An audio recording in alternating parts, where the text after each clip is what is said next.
Well, I hate my fucking job. Well, I hate my fucking job. Oh, oh, oh. You know I hate my fucking job. Well, I hate my fucking job. Oh, oh, oh. Hey there, all you ninnies, twits, dingbats, and social reprobates. This is Reverend Norm welcoming you to another electrifying, stimulating, and totally off-the-wall sensational episode of Killed by Desk, the only show that answers the question that no one's asking: what do us misfit musicians, weirdo artists, and oddball scenester mainstays do to make a living? Prepare to have your minds completely and totally blown by the details you never thought you'd want to know. The ups, the downs, the conference calls gone wrong, the coworker questions, the dress codes, and what they've learned and what they wish they hadn't, and if they're at all happy where they are and what they've become. From selling out to doubling down, let's talk punk rock business and what happens when the two get all mixed up. Here's your host, Bill Florio. Hey, this is Bill Florio. Yo, this is MC Charlie Boswell. Hey everybody, it's Dave Harrison. We talked to Reverend Hank Peirce. Peirce? Dr. Hank. No, sorry. It's not Peirce? No, it's Peirce. Oh. I thought it was Peirce. Peirce sounds a little bit more menacing. When you're a reverend, one of the things we never got to the bottom of, when you're a reverend, do you always have to be referred to as reverend, or can you just call him Hank? I mean, I think we did call him Hank a few times, but I'm sure the Unitarians are probably not that serious about it, but I wonder if he demands that. I wonder if he corrects people on the street if they call him Hank and he's like, it's Reverend Hank. All these other religions have, brother and things like that, and I was like, no, I'm not a brother. But anyway. Well, is he a reverend? He's a reverend. So Hank is a reverend. He went to school. We've had two reverends, and I'm not sure which is the more reverend of the two. I don't know which one's more reverent. Yeah. Anyway, Hank came up in the Boston hardcore scene. He's kind of like someone that everybody knows. At least if you were in the pit. That's right. If you were in the pit, you saw Hank there. Probably heard him, too. What did you think about this one? I thought it was a good conversation. I don't know that much about Boston hardcore, so I feel like I had to resist the urge to ask him a lot of questions about that kind of stuff. But I did think, from a religion perspective and talking through who he is and what he represents as a minister, I thought that was really interesting. It's not an everyday thing that I get to talk to someone in his role. I mean, as a growing up Catholic, our priests are very different than Reverend Hank. I think Boston was always trying to want to be New York, Yeah. And the thing is... They wish they were New York. But the thing is they wanted to be New York, and New York wasn't all that good. Let me tell you, the T ain't no Subway. That's right. The T sucks. But let me ask you this. This guy, is he a reverend? Because I wasn't sure if he had congregants or constituents. Oh, bringing back the New York-Boston drama here. So I do have to say, this is Boston, not LA. Boston, not LA. Is a better comp than I think any New York hardcore I like comp the that phrase. came out. Right? Can you think of a New York hardcore? That's what I'm saying. I just New York hardcore early on wasn't all that great. I apologize, but it wasn't that great compared to other parts of the country. It got better later. No. What about the Beastie Boys and the Young and Useless, Drillin' OD? I love those bands, but I was just saying, I feel like Boston was trying to copy them. But what was that? The New York Trash compilation that was all or New York Thrash, was it? That it's AOD's on it. There's a Reagan Youth on it. I think that was a good period, right? Like that early, super fast, and I think AOD kind of fits into that. And then it got all metallic, and I think that's when Boston and the rest of the country kind of the bands that stayed with more punk rock and less metal. I think it went the other way. I think early Boston's bands were better, and then when they tried to copy the more metal-y New York bands, it got much worse. All the Boston bands went metal first, too. So I think these two cities were copying each other and accusing each other of being the copycat. I don't know if it's all that good. What hardcore band has the best hair metal record? Like which hardcore band that went metal has the best metal record? Actually, ask the audience to tag us the answer to that. That's a really good one, right? Which band that went metal has a good record? There's no good answer to this. Doggy Rock. Junkyard? Junkyard and Doggy Rock are connected, I think. But I want to have Brian Baker on the show, so let's not make fun of it too much. I'd rather listen to a hardcore band that went metal than listen to the 7 Seconds records that sound like U2. Ooh, okay, that's a good place to roll the tape. Roll the tape! All right, so Hank, could you introduce yourself and tell us what you do for a living? Sure. I'm the Reverend Hank Peirce. I am a minister of the Unitarian Universalist Church in Reading, Massachusetts. which is just north of Boston. And I'm starting my 4th year, and I've been a minister for 21 years. I just wanted to know if your church was designed by Frank Lloyd Wright. No, it wasn't. He was a Unitarian. He grew up Unitarian, and he designed a number of churches, none in New England, but like around the Chicago area. They're really cool looking, and I'm also really glad I don't have to be that minister because they all leak and are falling apart, and they're cool. It's a nice place to visit, but I'm glad I don't live there. Are you saying there was something lacking in Frank Lloyd Wright's architectural design? It's, I think, cement between the two cement slabs. I think that's really or caulking or something, yeah. Because you know that the cantilever at Falling Water is sagged, and they had to reach. And the Johnson's Wax Building in Racine, Wisconsin leaks. Oh, yeah. I believe the Guggenheim leaks as well. Maybe, right? Maybe, no, they just have bad art. Charlie, do you know anything about the structural integrity of the works of I.M. Pei at all? We could get into that, especially with.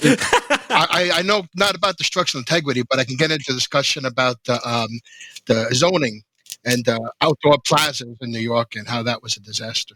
This is good. I'm happy to talk about Boston City Hall too, but All right, hold on. All right, so I have a quote from the movie American Hardcore, and it's from you, Hank. You said, whenever I see people who are like rock and roll ministers, they're all like, oh, that's when I was a sinner, and then I found the Lord. I'm still the same jackass I always was. Can you dig into that a little deeper? Oh, sure. I mean, it's true. I mean, there are, even in those like early rock and roll, in the early days of rock and roll, you see somebody who was like, I was a sinner and I was, a rock and roller and I wore a leather jacket and I did this, but then I found Jesus and God rules and I don't need to, no longer the person I was. And I'm this other person, which is great. God bless them, especially if they felt they were doing something really horrible. But that's not me. I mean, I've always authentically been Hank. I mean, I've matured. I don't swear from the pulpit all that much. I'm still me.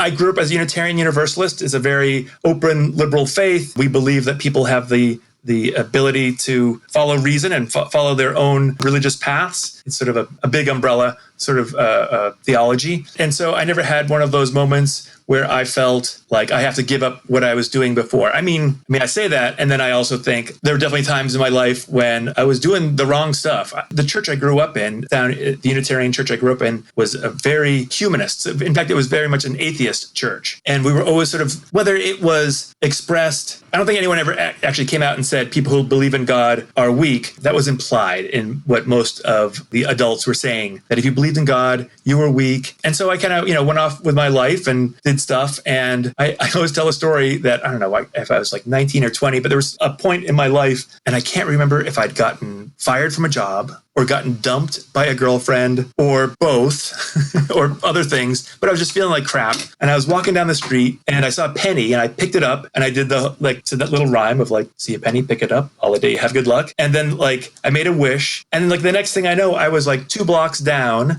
and I was still making a wish and I caught myself and I thought, you're not making a wish, you're saying a prayer. And then immediately I thought, well, if you're saying a prayer, then you must be saying a prayer to somebody or something. And that must mean that you believe in God, but you can't believe in God because if you believe in God, then you're weak. But at that moment, I also realized I'm feeling pretty weak right now. Let me see what this believing in God thing would be like. Since that point, I'm still, sometimes I describe myself as a fuzzy theist. For me, it was the sense of being able to have a different understanding of the sacred and God. And I have to admit that sometimes, especially sort of early on, God, while I was still dealing with all my sort of teenage angst that I guess maybe we all still deal with, but I needed a God, quote unquote, God there, a God figure there for me to go as if I could turn to them like they were like Harvey the Invisible Rabbit, as if I could turn to them and sort of say, do you see this shit I'm putting up with? And maybe also that God would be personified to be able to say to me sometimes that's not a good thing for you to do right now. Don't say that. I needed a lot of that. I was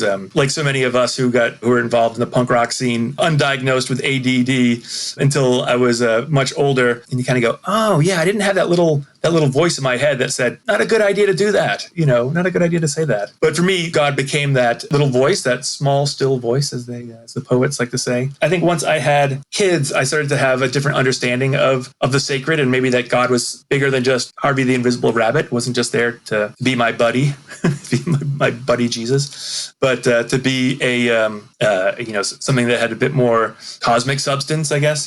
That's where I've been with. Anyway, that's how I explain that quote, which is a long way to answer your question. Hank, do you think there's a lot of links between people who embrace a counterculture movement, whether it's the hippies who later found religion or even joined cults, or, the punk rockers who were in search of kind of a larger meaning after that? Do you see punk rock being separate from your spirituality, or do you see that as a stepping stone to the ultimate kind of attainment of what you realized through the church? Oh, that's a great question.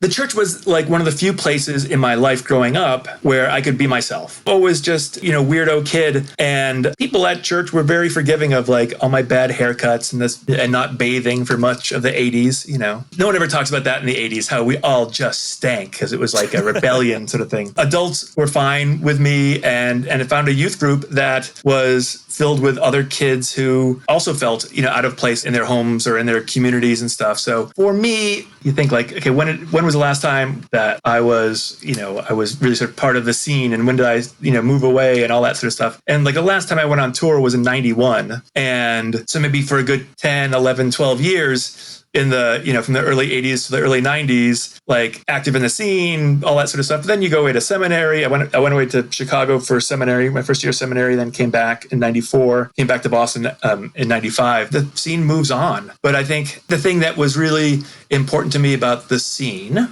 punk rock, was about like authenticity, and I think that is, maybe that's just a Gen X thing, I mean, in some ways I sort of think that punk rock, we were sort of like the vanguard of what eventually became known as Gen X, that we were like just asking all the questions and doing all the things that that later on people went like, oh, of course, that's a Gen X description about, being your authentic self. But I still think of myself as this punk rocker, which is just, I'm a minister. And yet at the same time, I kind of go like, who the hell goes to church anymore? My congregation, like almost every other congregation, is mostly filled with baby boomers and a few folks from the Korean War era and some Gen Xers and, a few millennials. We're at this weird time. And so, for me, being able to be a voice that reminds us to say like, let's take a step back and look at this. Why are we acting this way? Why are we doing this way? Is, I think, my role. And, I have to admit too, like I've done lots of weddings of my punk rock pals and funerals for my punk rock pals and other folks too, that I'm the person that people would turn to and they go, I don't know what to do. So-and-so was found, like they're, OD'd and their body was found out in the street, and could you help do a service? And, I just kind of go like, yeah, because who else is going to do that and do it in a way that's really reflects who these people are, as opposed to just someone who, I think we've all been to funerals or memorial services and you kind of go, the person up front has no idea who my friend was. And that really sucks. And want to be able to have a service that really reflects our friends and our misspent youth. So do you cringe when you see some of the other representations of Christianity through how they try and attract the mainstream, either atheist or agnostic population, where I'm thinking of like the Young Life groups of like that are prowling high schools or things like that, where there's that attempt to appeal to people who may not want to believe or feel Christianity isn't for them. Is that something that you still cringe at as a minister when you see other attempts of that getting in with the pop culture of people's lives and how they integrate that? I worded that oddly, but well, maybe you should give us a background on what Unitarianism is in general. Let me answer that, because I think all of us growing up were called horrible names, right? I mean, in my hometown, like even the gay kids called me faggot, right? Everybody just called me faggot. Hey, new wave. Hey, and that sucked, but you put up with it. But the worst thing to be called, when you're like in the scene, when you're like hanging out with people, the worst thing to be called was a poser. Right. And I think of a lot of people trying to, of whatever faith, trying to entice people to join their group by having someone who seemed really hip is they're really just posers. I mean, sometimes they're not. Sometimes they're really nice people. But they have a really, goofy tattoo, but they makes them feel cool. And we're also at a time, too, when people don't necessarily come to churches, well, there's no more sort of what's referred to as cultural Christianity, right? People don't necessarily go to church because it's the thing to do. People now go to church because they feel like there's something missing in their lives, they're broken, or that just whatever, that there's, and they're looking for a community, they're looking for some answers. And so, like, there's definitely a part of me, and I say this as someone who lives in the Northeast. It might be very different living in the South or living in the Midwest. No matter how hip and cool a minister can be, you're not necessarily going to get people coming to your church unless you're really able to provide more than just like someone who has skinny jeans and a t-shirt of a band that is kind of hip. And of course, at this point, like, I'm 54 years old. I'm no longer hip. I've got teenage kids who tell me that I'm no longer cool. In the back of my head, I know they're wrong, but like, still, I also realize that I don't necessarily really know what's cool anymore, but I just try to be authentically myself. So give us a plug for Universal Unitarianism, because I think there's a difference here, and that might matter. Right. Yeah. So Unitarian Universalism, we'll start with the Pilgrims. The Pilgrims came to America. They were a faith centered around the teachings of, Jesus, but also they were organized around the teachings of this guy named John Calvin. And Calvin's big contribution was this idea of covenant, that people who join together in a congregation get to decide who they want to be and who their minister should be. And pretty much that's all that's left of Calvinism for Unitarian Universalists, is this idea of, Calvin also sort of said, like, only a certain number of people are going to heaven, and this idea of covenant, that people, are able to come together and are bound together by the rules that they set for themselves, not imposed by some outside body. So most of our covenants that we draw up in our congregations are about how we interact and deal with each other, and not about you have to believe this and that. And thus we have this really wide variety of people of many different religious flavors. So we have Buddhists and people who consider themselves sort of earth-based pagans. You've got people who,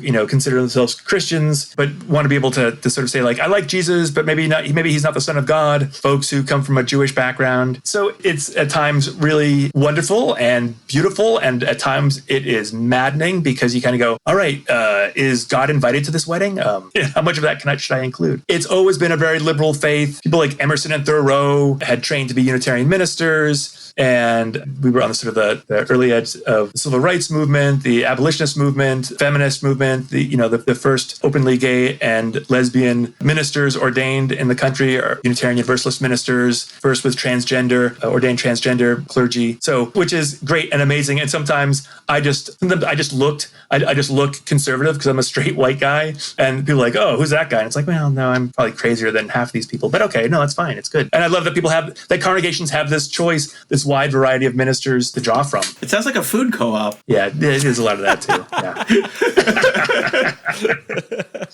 Yeah. You got green onions this week. I'm against the green onions. If it's like a food co-op, can I pay my nanny to go to church for me then? Only if she wants to, right? It has to be freedom of thought, freedom of belief, right? So your church wouldn't do too well in Park Slope, I'm guessing then? No, because, well, I don't know. There's a big church in Brooklyn, but it's in Brooklyn Heights. Yeah, Brooklyn Heights. That's like is that where the abolitionists went to church over in Brooklyn Heights? Exactly. Is that Reverend Beecher's church? That's right. Yeah. Oh, yeah. Well, he's a hero of mine. There you go. Now it's just rich people hedging their bets. Right. Yeah. Was he Unitarian, Beecher? No, he was a Congregationalist, but I think he served the church and then left, and then it became Unitarian. They have a statue of him down in the church there in Brooklyn Heights. I think that's right. Yeah. So, Hank, my memory of you is, I believe it was a Wrecking Crew show, and I think you were the roadie, and your role also seemed to be sit on the side of the stage and make fun of skinheads until they cry. Was that your undiagnosed ADHD? Yeah, I think so. You were really good at it. You're somewhat of an influence on me. I just wanted to throw that out there. Well, thank you very much. Thanks, Bill. It is definitely one of those things that with some medication and therapy, I realized that I was, a lot of the things I was doing was to keep people at arm's length, right? So this is the ministerial part of me. Keep people at arm's length, because if you get too close and you realize that I'm crazy and that I don't really know what I'm doing. But at the same time, just being a smartass. And I think that Wrecking Crew show, Slapshot had played that weekend also in New York or New Jersey, and we were just kind of all there at the same time. And I remember that, Wrecking Crew, this is what I remember from that weekend, is that Wrecking Crew they'd rented like a big box truck, and like from U-Haul, and they put their equipment in it, and then they just filled it with all their friends. And so there was like 25 kids in the back of this U-Haul truck. I remember going off and getting stink bombs and trying to throw them into the van with all these kids as they get ready to head back to Boston. Yeah, a big influence on me. You had reminded me that, like, when we talked about this before, I was like, oh yeah, I did heckle people a lot. I mean, usually just because I was I could be loud and was funny and perhaps biting. And, I've got very good emotional EQ. Like I'm very good at sort of reading a room and being able to sort of say, like, what's going on here? What are we doing? Remember that band Voivod from Quebec, right? This kind of like dirty heavy metal stuff. And they did their first tour, and was it Creator? It was like some German like metal band. German, Yes. right? Yeah. They were opening for them, and they just played slower and slower, and I was like, oh my god! And I just kept yelling like, play faster, and then just like, no, play slower, and and just that like yelling at them, going like, if you play any slower, we'll be going backwards, and like we'll have to see the opening band again. Just stop! And they were all like really upset. They didn't know what was going on. Why is this one man yelling at us? Everyone else seems very happy.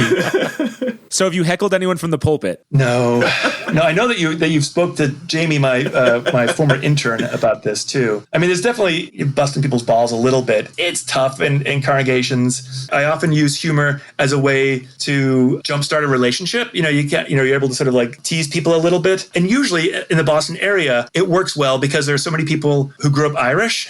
And so they're kind of used to that. And every once in a while, like people go, well, why are you saying that? And I gotta go, oh, right. Oh, yeah, you're from. So some of this is just being from Boston and being Irish. It's not just you. Yeah, right. I think a bigger question would be: have you ever been heckled by a congregation? Oh yeah. Oh yes. Yeah. Years ago, I was giving a sermon. It was a Thanksgiving sermon, so it was a big turnout, and my family was in the pews, and so my oldest daughter was probably 10 at the time, and so it was a sermon about how I once drove to North Carolina for Thanksgiving. Oh, I thought you were going to say that stupid popsicle festival. No. I drove down there for Thanksgiving because there was this girl that I had this huge crush on, and that and basically she dumped me. But I was like, oh, and I was in love with this girl, and my daughter like turns to my wife and in a total like stage whisper says something like, did you know about this, Mom? Right? And I could see, I just kind of looked out the corner of my eye, and I could see my wife just like throttling my daughter, like being like, shut up, what are you doing? Like, don't talk during the service. And afterwards, a friend of the congregation came up to me and he said, like, so I heard Ruth in the service. And I was like, oh, yeah. And he goes, she has your sense of timing. And I was like, oh, yeah, she does. You're right. Oh, that's good. All right. That's good. Well, your former intern did give me a quote and said that Hank is great at apologizing, being honest, and working to make himself better. When I asked for you at your best.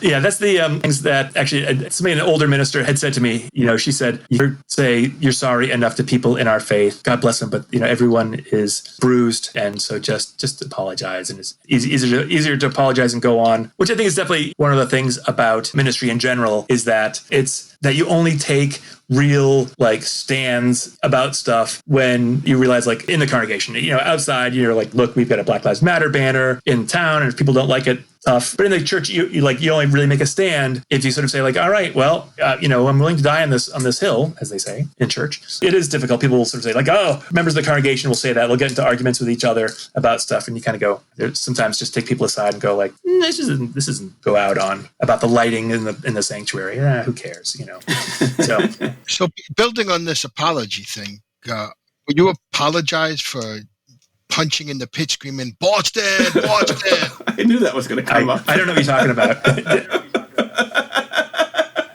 Boston!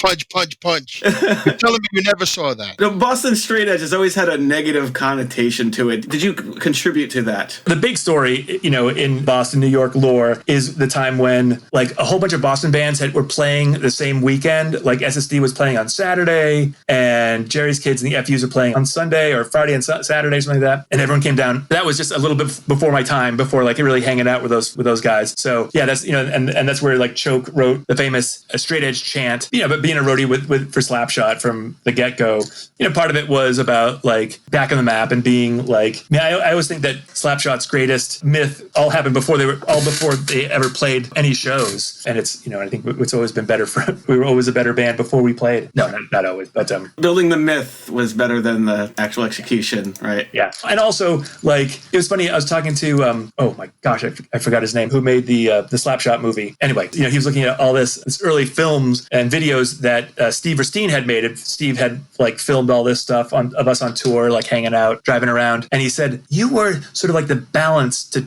choke, in the band. Like not necessarily like on stage, because I was just like the roadie or selling t-shirts or something. But they said like, there's Choke always trying to be the hard ass, and you were always like the crazy friendly guy. And Mark was always like, super nice guy too.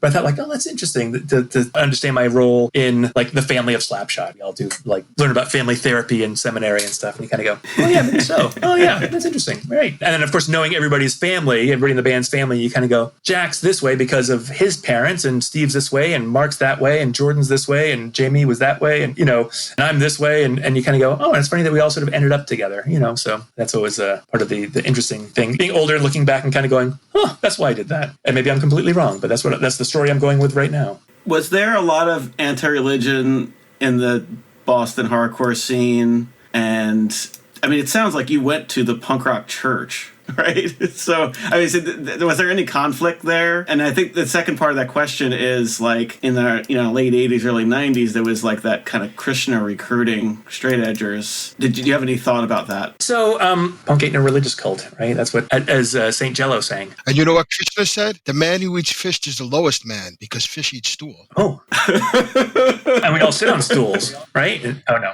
That's right. Yeah, there's plenty of that. And of course, and the other thing about Unitarian Universalism is that it's a faith of people who've come into it, often from other faith traditions that were much more conservative. So, like, once again, like, I grew up amongst all these other adults. My parents both had grown up as Unitarian Universalists, but so many of the other adults had come in and they had been wounded by other religious traditions, and so they all had, I don't want to say an axe to grind, but there was that attitude. You could just say Catholics. Yeah. Well, no, Catholics and people who were Jewish and a few random folks who had grown up in fundamentalist churches. So like it was a long time before I was always sort of like so many other kids. God, you'd hear about the downfall of some religious leader, and we'd all laugh at it and ha, that's stupid. And then like I later realized like, wait, what do I care? Like those churches never did anything to me. I wasn't damaged by them. And, hypocrites are hits. But for a long time, I was like, oh yeah, that's crazy. It doesn't apply to me in part because my church is crazy. And we have this very open, at one point we could maybe be called sort of, well, I don't know if I'd say theologically libertarian, but certainly theologically liberal outlook on things. And when the Krishna movement happened in straight edge, I guess I was just kind of confounded by it because, I was, friends with Ray and John a little bit. And for me, I was kind of like, oh, but why would you do that? I think also because it was a tradition, Christianism is, it's fairly conservative. And so for me, I was like, grew up in a faith tradition that's always about being more and more liberal and more open, that I would sort of say like, oh, but why would you do that? And in some ways it is, you see it a lot with baby boomers more than with Gen Xers, of people who are sort of spiritual tourists, that they will gravitate towards a faith that is exotic. And even though maybe its teachings are pretty much the same as what they grew up with in a different faith, but I don't want to necessarily discount other people's religious experiences or what draws people to that. I think for us in Slapshot, we were kind of like, no, straight edge is about not drinking or smoking and doing drugs. We'd always tell ourselves, oh, the sex thing is just, that doesn't apply to me. Like I can do what I want. 2 out of 3 ain't bad. Right. Yeah, exactly right. And then later on kind of going like, oh, a bit more respectful of myself and other people's bodies would have been, would have kept me out of some emotional trouble and that I got myself into, and out of relationships that weren't necessarily all that great because I was like, oh, well, I'm attracted to this person and isn't this okay? And I wasn't. There were also different rules coming into straight edge. And I think a lot of us were kind of like, what do you mean vegetarianism? What do you mean, this, that, and the other? Vegetarianism? Yeah, right. And where'd that come from? Not Boston. You know, and in some ways, like, I understand it on both the physical needs of a person's body, and, you know, it's the role of the meat industry and environmentalism and all this other stuff. But I was also, you know, wait, what do you mean about that and this and of course now I kind of go like, well, all right, you can say that, but don't. There's always a part of me that sort of felt like, could you just as easily sort of say like, and straight edge is also about not liking foreigners. You know, I guess you know that sense of it too. You kind of go like, well, let's not. You start making rules, and people can start attaching other rules to it that all of a sudden you're kind of like, that's not what I believe, and I don't want to be grouped in with a bunch of nuts and stuff. I remember years ago, I did an interview. It was when the straight edge folks out in Salt Lake City had gotten really into animal liberation and were like blowing up labs and stuff. And I was interviewed about straight edge, and they asked me about that, and I said like, well, you know, I don't know those people out there, and I haven't really, you know, heard their reasoning about doing it. But I've been to Utah and Salt Lake City, and it is so conformist that like, I'm sure if I lived out there, I'd want to blow stuff up too. I would just be. I would have a problem with the lack of Diet Pepsi. Yes. Right. I can't get it anywhere. I can't deal with that. There's no caffeine. Do they not believe in it there? Is that The Mormons don't believe in caffeine. Just like in the Crucial Youth song. Right. Yeah. No stimulants. Right. You know. Crucial Youth. So good. So, Hank, how do you become a minister? What was your journey from? How much of that overlapped with roadieing and all of that? Were you still involved with, you know, the punk rock scene as you transitioned to becoming a minister, or was that something that happened later? So the first thing that happened is I failed out of college. Well, what were you studying? When I went to undergrad at UMass Amherst, I nominally said I was studying history, but really I was just kind of hanging around and not really going to classes and just kind of hanging out and making the scene. Like, I am an extrovert's extrovert, and I grew up in a small town. I took my last year of high school at this great little Quaker school in Poughkeepsie, but it was very small. And then I went to UMass Amherst, which of course is enormous. And every night of the week, this stuff's like, why should I be here studying when I can be out watching movies or doing this or doing that? And so I went to college with all the guys in like Dinosaur Jr. and Buffalo Tom. So I'm friends with that whole crowd too, which is always just sort of a funny thing. I remember being in Europe, and we were being interviewed, and the interviewer didn't believe that we actually knew these people. I'm like, no, it's a small scene, you know. Went there, failed out, and that was also the time. So that was like, I went to college in, 84, 85. I'm going to stop the conversation for 1 second and tell you, if you enjoyed this conversation, there's tons more where this came from. For only $5 a month, you can get full episodes with each of our guests for a total of 5 episodes per month. Want to help out with some gas money to get us to the next show? We have merch and more at killedbydesk.com. Now let's get back to the show. I went back to college at UMass Boston, which had a religious studies department. So it was sort of a comparative religion sub-department of the classics department. And so I ended up getting so that was by 92. I was like, I want to go back to college. I want to, I'm thinking about maybe becoming a minister. I don't know. This is the faith that I grew up in, that I've always felt at home at. And so the other thing about growing up as a Unitarian Universalist is that you learn about a lot of other religions, but not necessarily your own. So I was like, I want to learn more about, all this religion stuff. And so I did that, and it was great. And so then, and for Unitarian Universalists, you need to have a Master's of Divinity degree. So you have to go off to seminary. And so I did 1 year right after. So I graduated college in 94. And in the fall of 94, I went out to Chicago, to Meadville Lombard, which is the Unitarian Universalist seminary out there that's associated with the University of Chicago. And Chicago was great. The University of Chicago was fantastic. The school I was at wasn't really all that great. I met great people. The other classmates are people I'm still really, really close with. But I ended up coming back to Boston and finishing my degree here. And so most people are able to do it in 3 years. I did it in 4 years. If you go to Harvard, you graduate and you're given like a doctoral robe, like with the stripes, because at Harvard, it's considered a terminal degree. They call it a terminal degree. So a Master of Divinity is sort of a professional degree. So it's not just book smarts. It's, you have to serve a church as an intern. You have to work in a hospital setting or a prison setting for like a summer, doing an internship there, basically dealing with people in high anxiety and chaotic situations, in part just to sort of like push your own buttons so that you know what they are, so that when you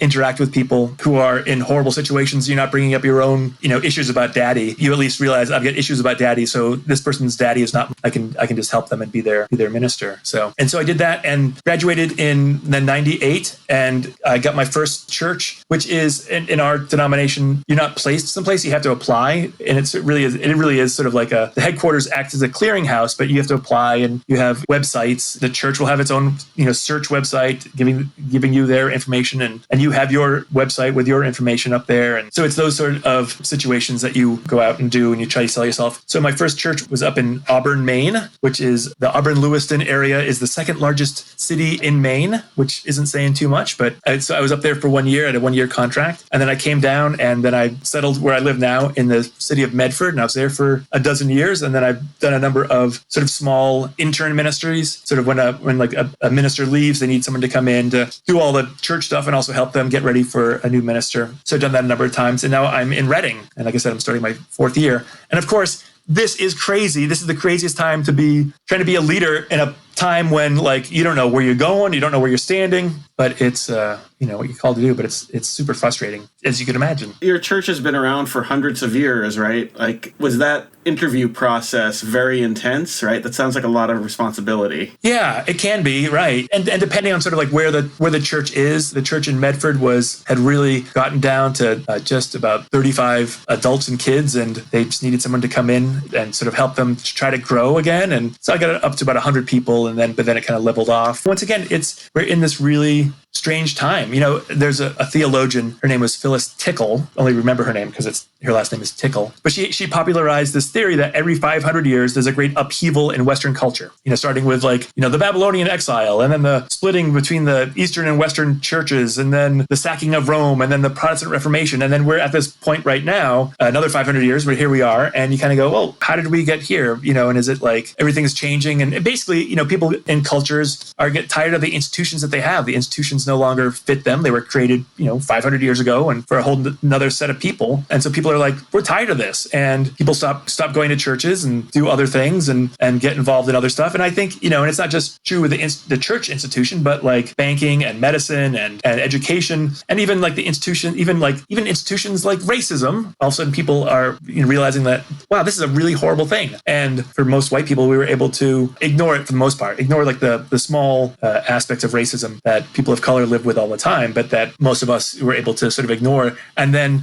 we're stuck at home for 6 months. And I'm sure you've seen that meme that said like week 1, we're all learning how to make sourdough bread. Week 24, we're like burning down police stations, because all of a sudden people go, oh my God, I didn't realize it was really that bad, because we have nothing to distract us, and which is about time. I mean, are you implying that you may not have a church next year? Or are you implying that you'll have a big church next year, or you just don't know? I just don't know. I really don't know. There was, in fact, an article in the Boston Globe a couple of weeks ago that says it was written by 2 political scientists. So they're coming at it from a different point of view. But the article starts off saying religion in the West, people haven't been going and attending, and attendance has dropped down, and there are lots of churches failing. And now we're in this pandemic, and people are getting more religious. But what does that mean? And they say, they propose 3 options. They said, all of a sudden there's a vaccine, and everyone sort of goes back to the way, quote unquote, things were. Church will continue on the same trajectory and get smaller and smaller. Or people will come in, if this pandemic lasts longer, people will invest more time and energy and revitalize some of these institutions, changing them but revitalizing them. And then the third option they put out, because of course they're political scientists and not like religious historians, they said like that people will get involved in online cults, and they used like QAnon as an example. And of course, like, QAnon is just, in some ways, QAnon is something that can influence a religion, but it's not a religion itself. The same way like New Age or Gnosticism influenced religion and religions, but they weren't religions themselves. They were,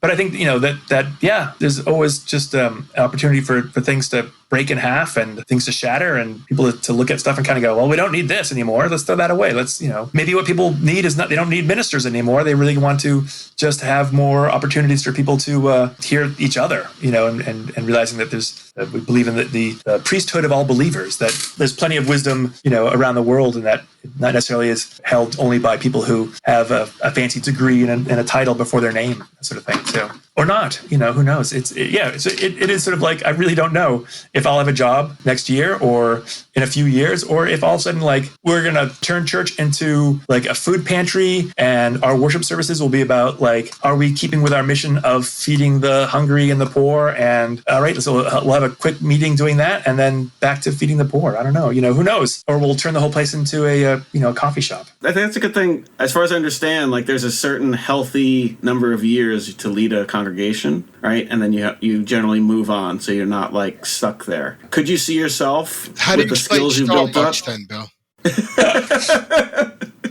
I mean, could you see yourself like building a nonprofit, or an organization instead of just leading a congregation? I have really bad administrative skills.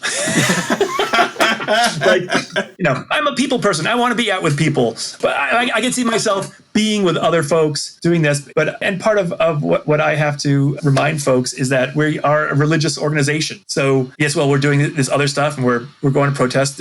We need the opportunity to stop and discern what we're doing and think about what's the religious aspect of what we do. How is it upholding our values of, the inherent worth and dignity of each person and doing that. So I can certainly see myself being like a street minister to the homeless or those sort of things. But that's the thing, though. You can hire someone to do the administrative stuff. Yeah, that's true. Yeah. Right? You could still go out there and do the work. Yeah. And I certainly think that no matter what happens, like after this, there'll be a new normal, right? It's not going to be the normal that we had before. It's going to be a whole new normal for everybody and for every institution. Even people's families. That whether it's people's families have gotten stronger because they've spent more time together, or people's families have broken apart because they've spent too much time together, and issues that were there before have really come out. And it's horrible. I think there's lots of opportunities for folks to take risks and to do things that are really exciting. We have this great opportunity to do and be something really different. So let's, I think everybody needs to take a look at, like, what are you doing? Are you happy? Is it like, I'm not a like follow your bliss, but there should be some joy in whatever job you have, but also to look and kind of go, do I take house? Can I move somewhere else? I think that's a really important thing for us to, as human beings, at this opportunity to look and go, like, all right, how can I make the world better? Let's do that. So to that end, what's your favorite part of the job? What do you get the most fulfillment out of? Oh, this is one of those questions they ask you when you interview for a job too. Yeah. It's like a job interview. A lot of it is the people. Sure, I love preaching, but a lot of that is just storytelling and talking and hopefully giving people a different look on a subject. And I love singing. I love being with people, and I love being able to go out and also get people to, getting folks to come out to protests. I was here in Massachusetts in the lead up for marriage equality, and being able to get a bunch of folks to come out to a protest at the State House, in support of same-sex marriage was awesome to look around and go, like, look at all these people. This is great. And then on the night when same-sex marriage became legal in Massachusetts, Cambridge was open, their city hall opened at midnight to hand out marriage licenses. And I went down there that night, and I was watching the 10 o'clock news because I was really worried that Mitt Romney, who was our governor then, was going to try to pull some last minute thing. And at that point, the only station that had a 10 o'clock news was the Fox station. And so I turn it on, and there's like a reporter, and she's standing in front of the Cambridge City Hall, and she's like, well, there are crowds, of protesters and supporters here. And she's trying to be really serious. And then all of a sudden I see little kids like running around behind her. And then bubbles started floating in front of her. And I thought to myself, there's no protesters there. It's a party. And I want to go where the party is. And so I jumped in my car and drove down there. And I was down there till 1 a.m. with church members. The place was just packed, and people were cheering and seeing couples who've been together for decades and decades going up and being able to get their marriage licenses. And I got up very early the next morning, and I was performing same-sex weddings on, Boston City Hall Plaza. And it was just this amazing day. And being able to, when justice has been denied and you finally get a chance to right that wrong, that was an amazing thing. That was just one of the highlights of ministry was that. I heard there's a big Unitarian conference every year. Do you look forward to that? Yes. The General Assembly. Yes. Is there like a ex-punk pastor fish fry? A subgroup. Yeah, like subgroup of like people wearing docks.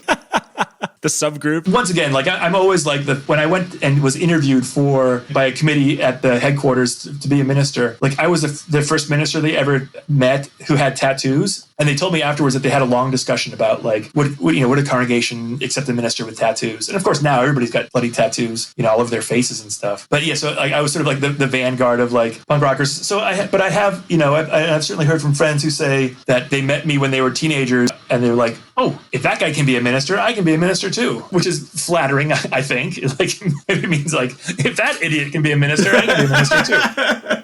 Yeah, and so I definitely have I certainly have my gang. But of course, there certainly were punk rock kids that I grew up with going to youth group. Actually, Mike Dean from Corrosion and Conformity was I knew Mike from church youth group. And I guess one of the guys in Anti-Flag, also grew up as a Unitarian Universalist. And there are a few other people. But for the most part, they're not necessarily going to church. They're not going to church now. But there's definitely places for folks. I get folks together. And, once again, I just love building community of like troublemakers and stuff. And I do have this tradition every year that I get people together to tell the stories that they can't tell in church. I call it Preacher Fight Club.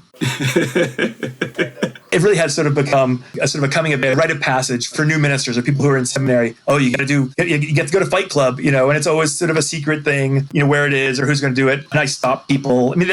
There's me heckling people. There's me, going like, okay, your story's boring. Nobody cares. Stop. All right, we're moving on. You're taking too long because we want the stories, And actually, what's funny is that very few of these stories are actually about people in church. It's a lot of like things that had happened to people, before they were in ministry.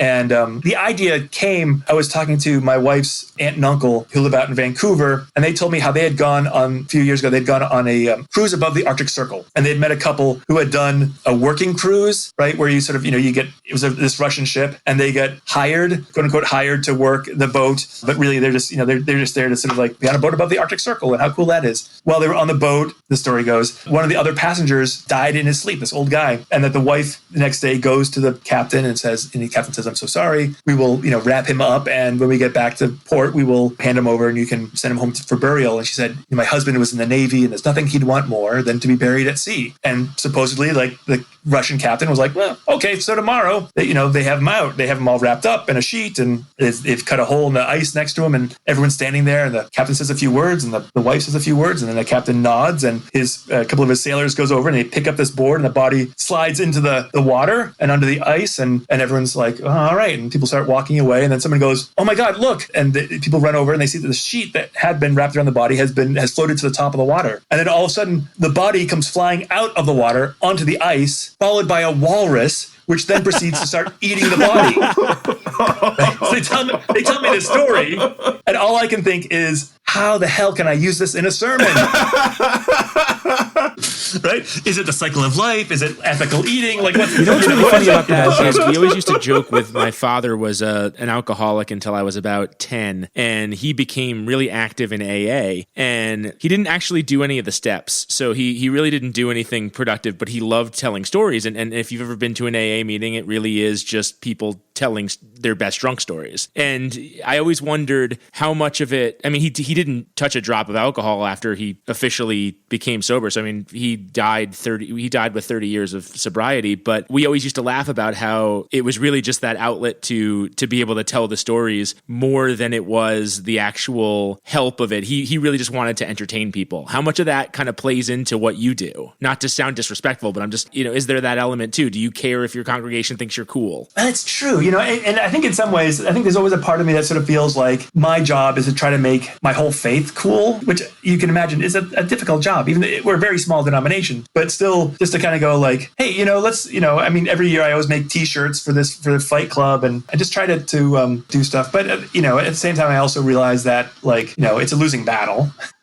but both because of me and them. And it's not what people necessarily come to church for, to be, to learn how to be cool. Or some of it is about people wanting a faith that is relevant in people's lives, and that I'm able to represent as a certain portion of church that other people aren't, and of course, like, the other thing though, of course, is that like I've almost always served congregations that are in small cities, maybe even in suburbs, and so I'm not necessarily serving the people that I would, that I used to serve. Every once in a while, like, someone will come through, that I kind of go like that you knew from the scene, around, but most of them don't stick around, and that's fine. But like, there is always a part of me that kind of goes like, oh, am I being a poser by making sure I have a job that pays at least something so we can have a house and my kids can listen to Tyler, the creator, and have his posters on the wall. I don't know. I feel very hip knowing Tyler, the creator. To pull that out. Always trying to figure out like what is, my role in a community, and how do because once again, I'm also not like a traditional leader. I'm not like, okay, here's the plan and we're going to do this and that. And, there are times when you have to do that, but there are other times when you kind of go, I don't know. Well, what do you guys think? Let's talk about this. Let's figure out what the mood of the congregation is, and not necessarily say, all right, we're gonna take a vote about X, Y, and Z, but to sort of say like, well, how are people feeling? Right. One of the things I'm doing right now is that I'm spending time calling every member of my congregation. Someone said to me a couple of weeks ago, like how they were just feeling separated from everybody at church, and I realized like I was too, and so I thought like, well, let me just get on the phone. Let's, we'll go old school and pick up the phone and just check in with people and see how they're doing and see which one of the four horsemen of the apocalypse is bothering them the most that day, I mean, it's always Trump, but like that, we always know the answer is Trump, but like.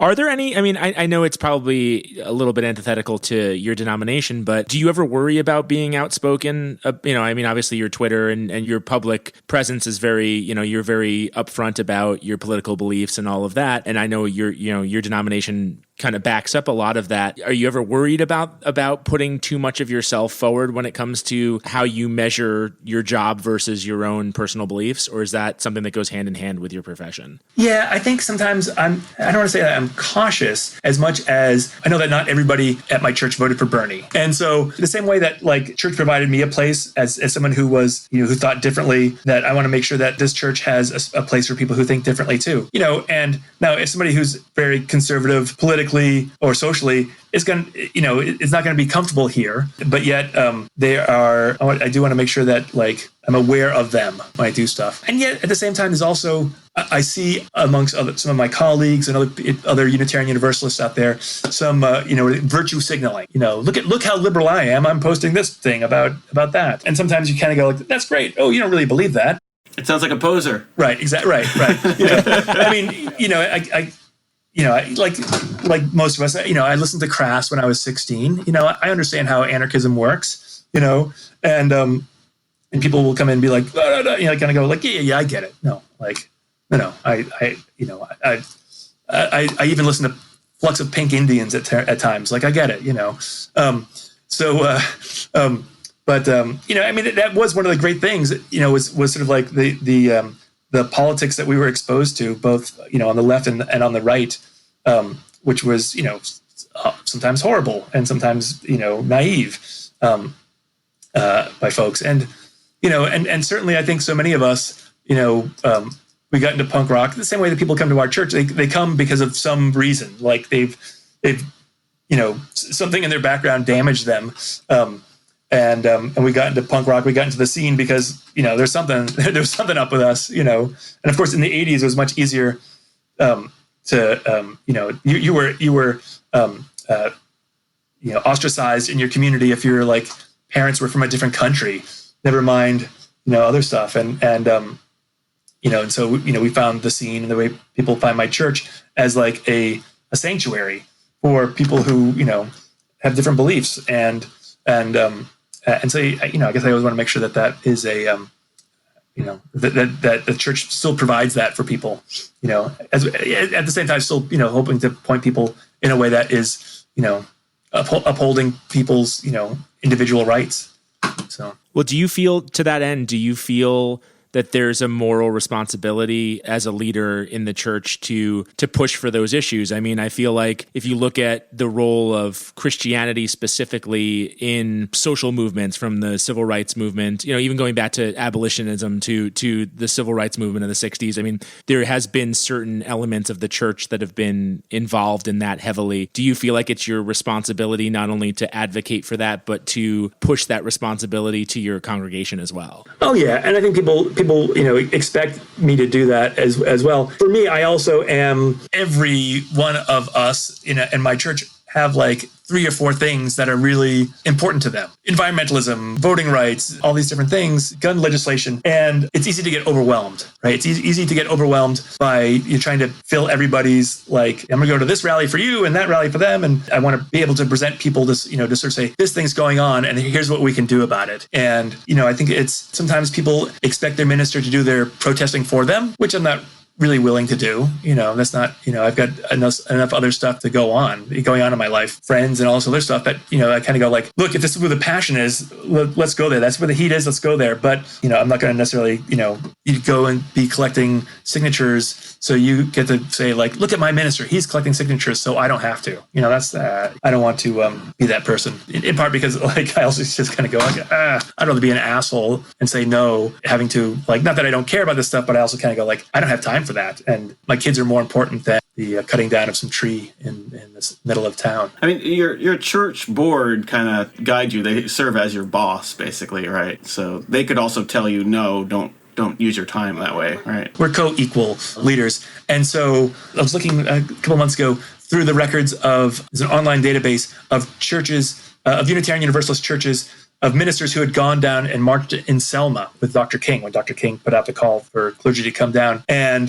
there are all these records of different churches, of ministers going to their congregation and saying, I'm going to take this week off and I'm going to drive down or fly down to Selma and take part in this. And there were some churches that were like, great, and the board president is going to come with you, and other places that were like, if you go, don't expect to have a job when you return. And there was, one church that had a minister that was, so this was what, like late 50s, early 60s. I'm trying to think exactly when Selma was, 61, I think, when the minister was gay, and pretty much everybody in the church knew it, but it was sort of like this, it was this secret that everyone felt very good at keeping. But when this minister had asked to go down to Selma, their board president had said, sure, and you can take your boyfriend with you, but don't expect a job when you come home. And you kind of go, oh crap. And yet at the same time, if I felt called to go to Selma, okay, that's, you can fire me when I get back, but I don't think that is necessarily what would happen. But it's tough, because once again, each congregation gets to call their own minister, and you would hope that you would have been called to a congregation that supports you and supports your point of view, and that you would have also led them along so they understand what you're about and what it is that you sort of floats your boat, what excites you. So are you in a honeymoon period right now, being a newer minister? Like, do you think it might get harder as when you try to make some changes? No, so I'm starting my 4th year. I mean, really, the honeymoon is really sort of the first year, and the first year is really where you get to go, okay, I'm going to move this piano, or I'm going to take down that horrible painting of white Jesus, or whatever it is. You kind of go, that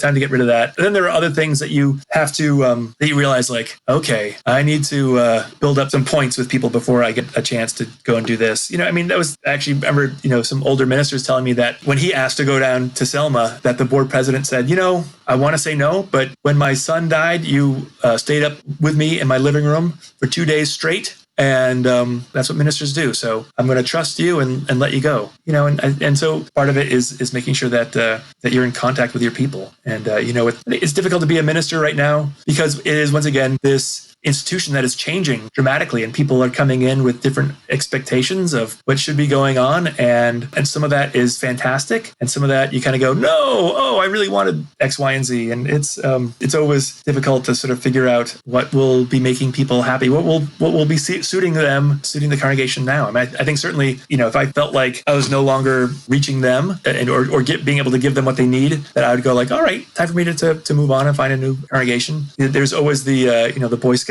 camping thing of making sure that you leave the place in better shape than when you arrived. And of course, better shape is qualified. That could mean more people and more money, or just could mean like healthier, or even just still alive after a crazy dramatic pandemic. That's it, kids. The gig is up. The cops are here, and your mom is calling jails, hospitals, and all your friends' houses, wondering where you've been. Tune in next week for another fascinating, mesmerizing, and absolutely unmissable episode. And be sure to get on the list and follow the boys on social media at Killed by Desk. This podcast is produced by Jesse Cannon. And if you enjoyed this conversation, there's tons more where this came from. For only $5 a month, you can get full episodes with each of our guests for a total of 5 episodes per month. Want to help us out with some gas money and to get us to the next show? We have merch and more at KilledByDesk.com.